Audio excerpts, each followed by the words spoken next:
Good morning guys. So magluto tayo ng breakfast. Nakabili na din ako ng langka kasi gusto ni Ate Ethel ng ginataang langka. Then adobong manok.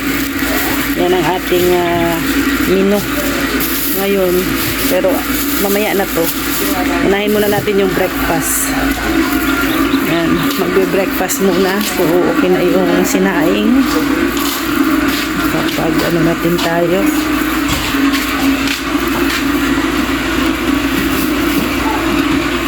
Luto na tayo ng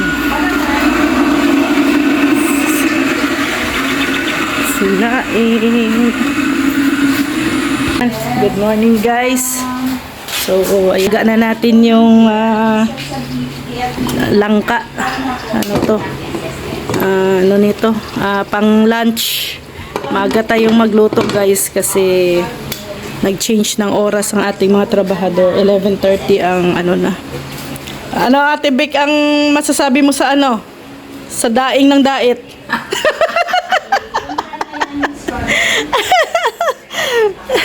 Kailangan isaw-saw sa suka. Oh, malat. Hiugasan, nugasan. Yan yung natin. Tapos pasok ko pala tong ano natin gata at manok. Yan kasi adubuhin natin to. Ayan, para mamaya is ready to eat na mga alas 11.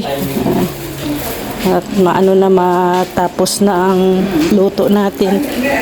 Wala nang magano, wala nang adubuhin ko yan. Wala nang maligo.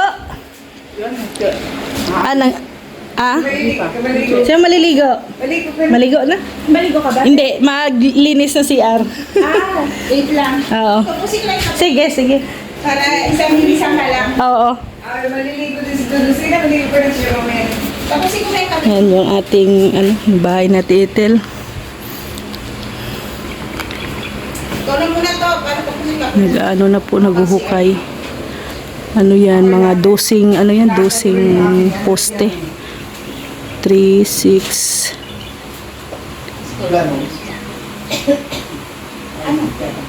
Okay na?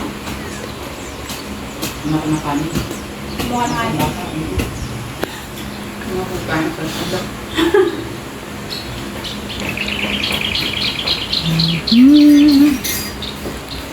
Medyo mainit na dito guys, oh, sa gilid. Mainit na. May safeguard ka pa rin? Wala na kasi itong barracks ay nasa nakasa kabila na. May shampoo doon pa, pansin. Ano? Ito yung mga bakal na gagamitin. Laki no? Ano to? Numero, ilang ano to? 16 yan. Ito, 16mm?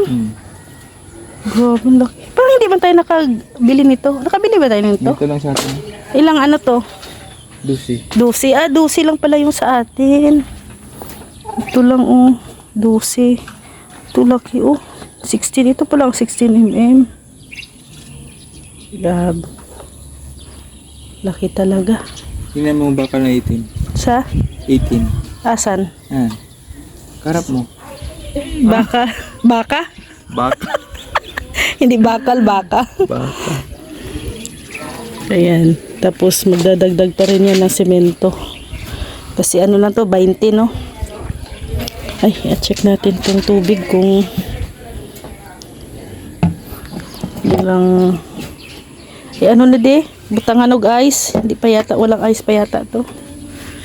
Maano ngayon guys? Maano sa yelo kasi sobrang init. Grabe.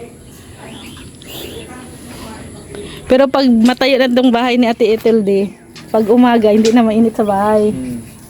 No? Lalo na 2-story yung bahay ni Ate Ethel eh. Yung makakabiran dito sa gilid.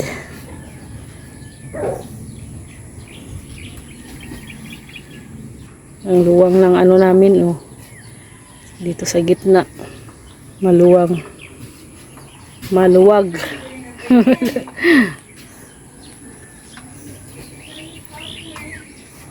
Nanibago ako yun. Na-move ang ano yun. Ang barracks. Maliwanag na. Kasi dati, oo.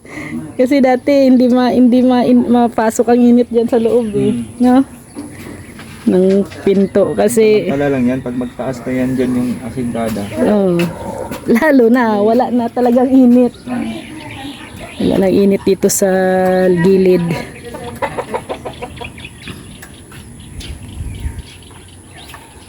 Dami ko na namang ano oh, mga plastic bottle. Ano po yan, tataniman ng mga ano natin, mga halaman, yung mga, lalo na yung mga sili. Ang dami ko ng mga ano na sili guys, Emilia. Yung ano ni ate. Mga next week to, ano na to, asintada. Pa-filing na yan.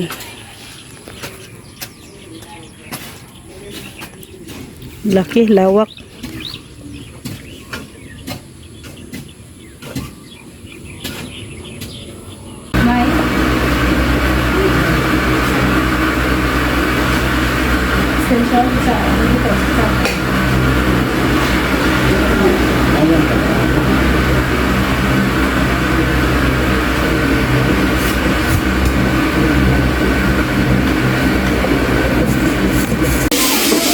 Hello guys, so ito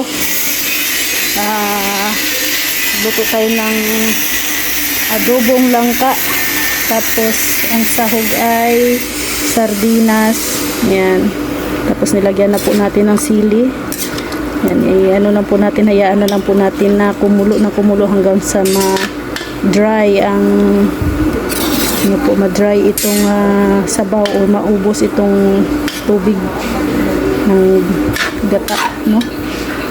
Kaya ano natin yan, na kumulo. Yan. Then, i-prepare ko na rin po yung manok. Kasi ang next natin na lulutuin ay adobong manok. Ay, pasensya po sa ating takip at medyo maliit talaga yan. Itong kawali, hiniram ko lang din po kay Maria to. Wala kasi ako mga kawaling pang luto.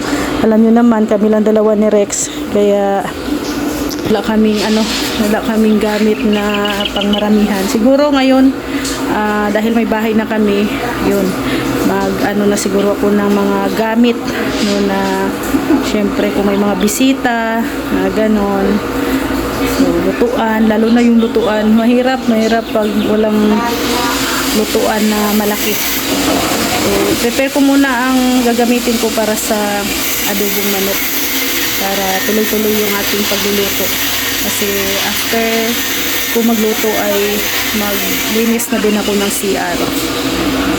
Guys, so gumagawa na si Gary ng frame para sa mga butas. Yan, ilalagay niya sa butas. Ang laki pala ng bakal na 16 16mm. Yung amin pala lang yon, 12. 12 lang pala yung gamit dito sa amin. Ayan si ate oh. Ano yan? 16 mm ang laki. Ayan si GR oh. Gamit na gamit yung payong ni Kuya Brooks oh. Yan oh. Salamat kay Kuya Brooks. Grabe, iba ang init ngayon. Hindi ka magtatagal guys sa init. Kahit nga dito lang sa labas lang ng bahay. Grabe. Pinagmerienda na kayo? Merienda na.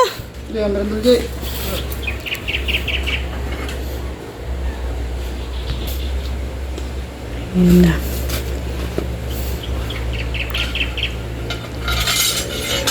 Pag matapos na yung bahay ni Ate Ethel, yung barracks, wala na, goodbye na talaga barracks. Hindi man pwedeng dyan lang lagi si barracks. Pagalitan tayo ng kapitbahay. Hindi natin kilala kanino yan ay. Yan, shoutout sa may-ari ng lote na to. Makiki-harbor muna kami ha.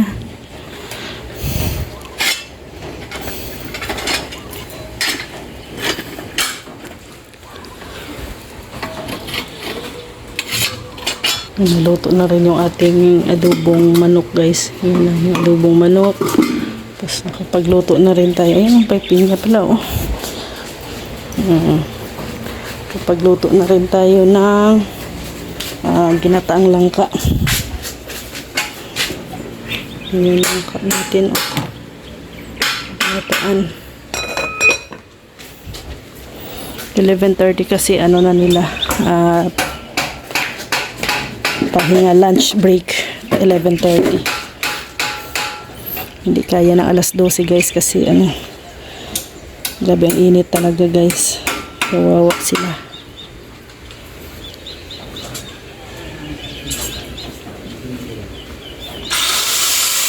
Sa next week sa asintada magdadagdag na rin si Ate Ethel ng tao para sa halo. Maghahalo kasi asintada na yan ay kailangan ng may another tao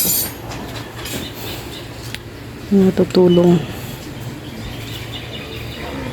Hindi pa ako makapaghugas guys. Ayun pa yung aking hugasin o nakatambak pa kasi medyo mainit pa dito sa mainit pa dito sa gilid. Maya mga alas 11 malilim na yan dito na outside. Yan dito muna kami natulog pansamantala tuwing gabi.